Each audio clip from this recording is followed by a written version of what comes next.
You don't find out your gun isn't reliable at the counter. You find out later when it finally decides to choke. And by then, you already trusted it.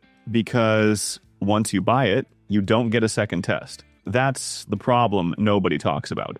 I've watched reliable pistols fall apart in front of a full line. Timer screaming, people watching, and that dead trigger hits. And there's no fixing it fast enough to matter. Hell, it even happened with my $1,000 pistol. After that, I stopped giving second chances. This is what's left. Now pay attention, because most of the guns people swear by didn't survive this list. Every pistol here is something you can still buy right now. And it already proved it can keep running after the easy part is over. And the one at the end, it beat everything here.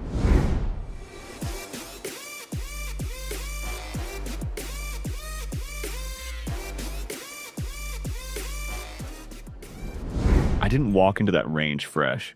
Not even close. Long week, head foggy, hands already heavy before I even unzipped the bag. The Walther PDP full size came with me for one reason. If a gun's reliable, it should hold up when you don't, because that's where most of them start slipping.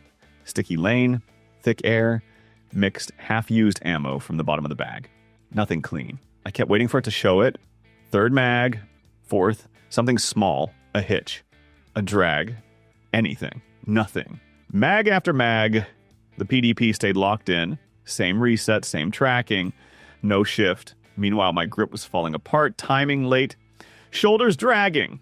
That's where most guns start asking for more, cleaner grip, better timing. This one didn't.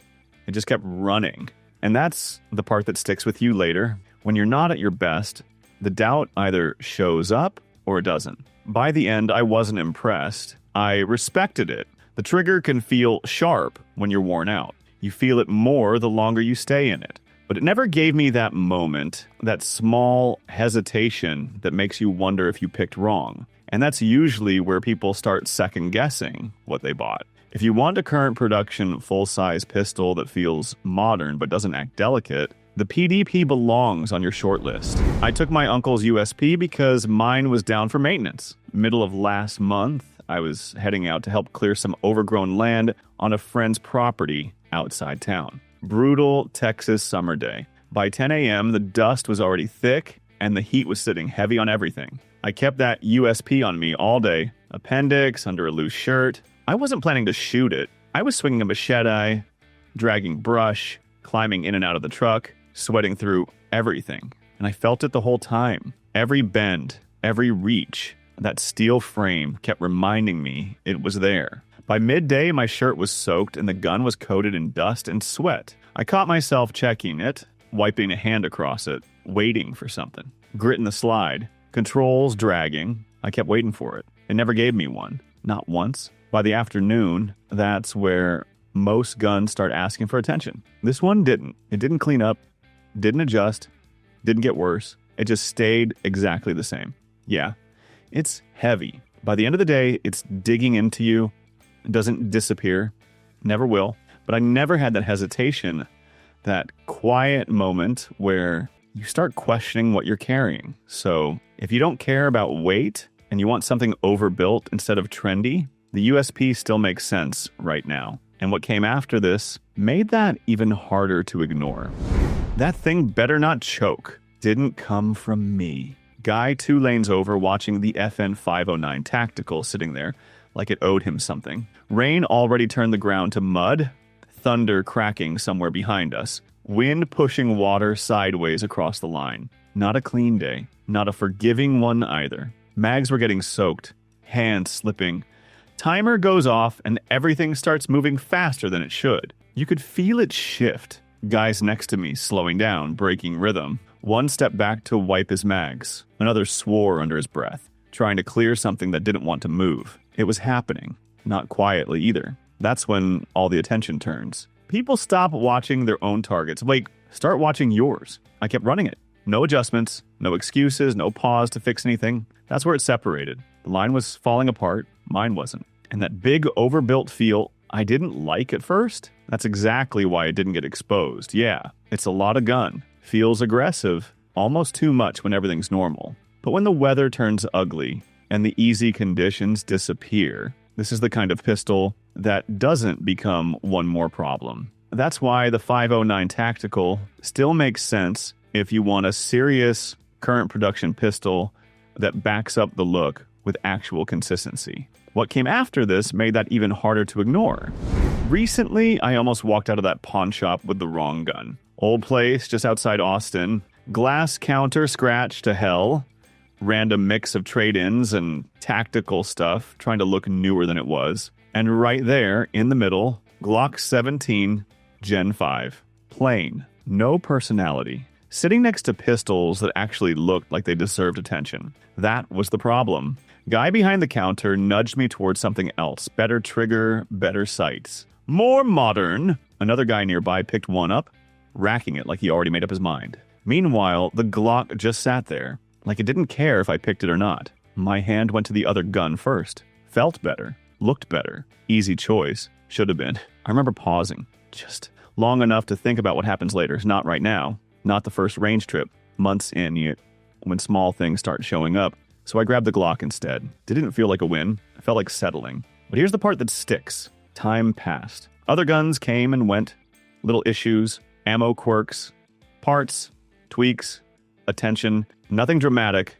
Just enough to stay in your head. The Glock never entered that conversation. Not once. And that's where it lands. You don't pick this because it's exciting. You pick it because later you won't be dealing with it. He didn't even try to sell it. Old friend of mine, works out in Nevada PD, brought a Beretta 92 FS to the range on a cold January morning when I was testing newer pistols with better triggers, better optics cuts, better everything on paper. And he just set it down. No pitch, no explanation. Like it didn't need one. That was the strange part. Because sitting next to it, all the stuff you're supposed to want. Cleaner brakes, faster resets, guns that feel like upgrades the second you touch them. I gave him shit for it. Big frame, slide safety. I felt like dragging something out of the past. He just shrugged and said, run it tired. So I did. First few mags, nothing special. Not fast, not impressive, just there. And that's where it started getting under my skin. I kept switching back, comparing, judging, trying to find where it fell behind. At some point, I stopped. Not because it won, because it gave me nothing to argue with. The weight settled in. That slide kept cycling the same way. No surprises, no little things building up in the back of your head, and he still didn't say anything. Didn't have to. Yeah, it's big, safety's awkward. Feels like yesterday's answer, but here's the part that stuck. I didn't end up liking it. I just ran out of reasons to doubt it. And watching him, I got it. He wasn't carrying it because it impressed him. He carried it because he didn't want to think about it later. And what came after that made this feel simple. Something's off with it. Buddy called me late afternoon. Not broken, not dead. Worse than that, questionable. One weird feed here, one hesitation there. Just enough to crack trust. And once that shows up in a carry gun, it doesn't stay at the range. It follows you home. You start thinking about it at the wrong times. Then he asked me straight, what would you trust if you had to replace it today? That's not shopping. That's pressure. I didn't think about the flashiest option. I thought about the M&P 9M 2.0 compact. Didn't love it. Never stood out. Felt plain. But I'd seen it run through mixed ammo, lazy grip, normal dirty conditions, the kind that slowly expose problems. So we kept it simple. Cheap ammo first, then leftover rounds, the same kind that had been giving him issues earlier. Picked up the pace a little, no adjustments. That's when it shifted. He stopped checking it, no glances down, no hesitation between shots, no second guessing creeping in. That noise he had before, gone. That's the difference. Some guns run, this one gets out of your head. Yeah, it's plain. Almost forgettable for something this important, but if you had to replace your carry today, this is the one that doesn't turn into another problem. Because later, you're not replaying what if in your head, and what took that top spot didn't feel plain at all. Honestly, I thought I knew how this was going to go. Wilson Combat EDCX9 2.0, tight, expensive, the kind of gun that usually demands something back. Perfect ammo, clean reps, attention. That's how these guns act.